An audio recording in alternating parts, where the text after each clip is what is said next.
Take you live, however, now to Njela village out in the Eastern Cape, where residents are struggling to access basic necessities.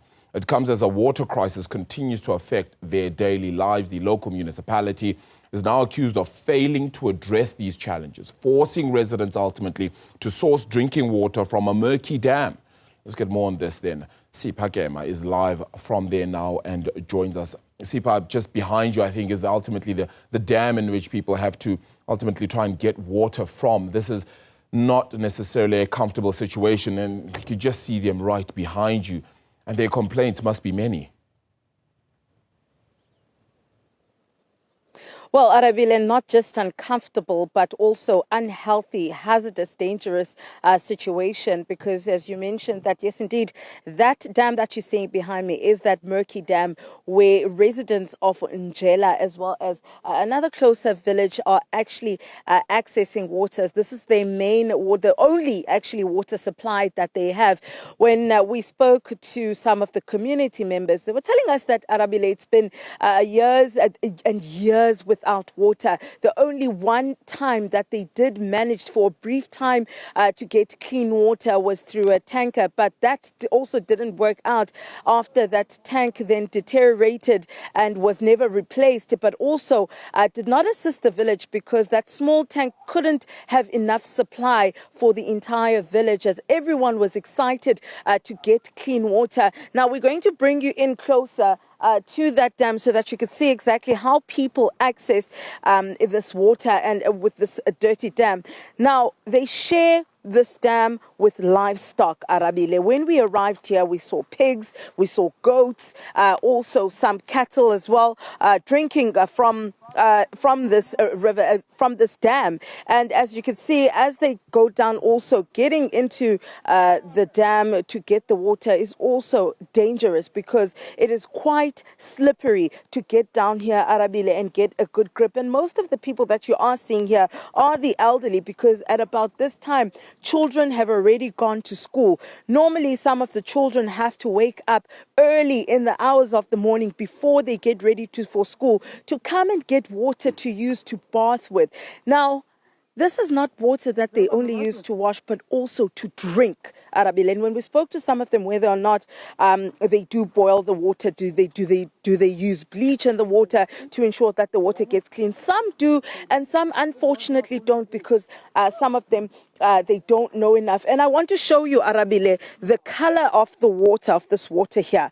This is the water that's coming out. This is the quality of drinking water that this community is drinking. And we're going to speak to one of them now, Nobantu Matumeni, and she is one of the community members as well as the villagers here, so she can tell us more about their situation. Mama Nobantu, hey, ubusixelela ngelengxaki yalamanzi uba nina nisela amanzi amdaka apha, amdaka lamanzi. Iminyaka sisela lamanzi amdaka. Oko savela njengoba ndibona uba ndimdala kangakanani nabamama badala kangakanani, sonke nabantwana bethu sisela kulamanzi, ziinkomo, zizinja, ziibhokhwe, ziidonki, kugcwele nje yonke into ephilayo apha isela kulamanzi. Kwanto kuthiwa iyaphila. Asinawo amanye amanzi esiwaselayo, singenawo namanye, siphinde sihlambe senze ivasi kwakulamanzi. Ayikho enye indawo esiphila kuyo ngaphandle uba siphile kulamanzi alapha edamini. Ngoku mama, ayigulisi le nto yalamanzi?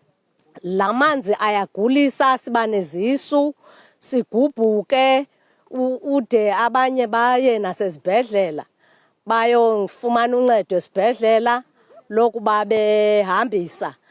Abanye bagubhukile abantwana baneretsh umzimba wonke, yinto nje njalo.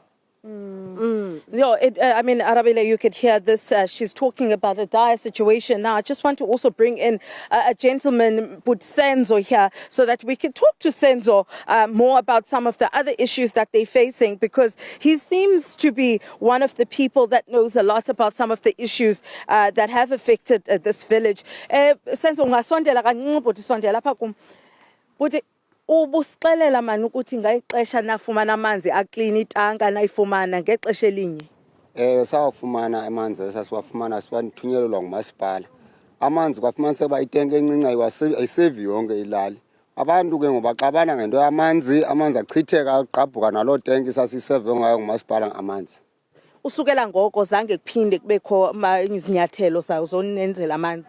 Akukho kwaloo nto sisitsho noma kukho isingcwabo apha kuya kuqeshwa imoto ezokuthutha amanzi emilanjeni lapho naloo manzi akekho klini. Naxa kufika umuntu apha elalini abantu baziya besuka ngaphandle beze esifihlweni apha elalini bafika soyike nokubanika la manzi siwaselayo because amdaka sisi. Sincama ngoku ukubana sibakhelele kulawana besiqeshe imoto uba masiyosikhelela amanzi ezoseva abantu nokupheka kuphekwa ngala amanzi. Yeah, and I mean, Arabile, you could hear even Senzo here describing the situation, saying that they get embarrassed when they have visitors, when there's funerals and people are coming into this village. This is the water that they have to give people who are coming here to visit for funerals. They give them this water coming from this murky dam, or they will have to pay someone to go and get water for them so that they're able to provide clean water for people who come here. But of course, Arabile, you could see our surroundings. One will ask, why don't they have tanks? Look at where we are. This is a village. Majority of the people here cannot afford to actually buy tanks so that they have clean water. I mean, majority of the houses here are mud structures. So how can someone who's living in a mud structure afford to buy a tank? But Arabile, this is not the only area. We're going to move to another village that's also close by, also under Port St. John's, to see how the people in that area are accessing water, as well as them telling us that they also use the same water that livestock uses.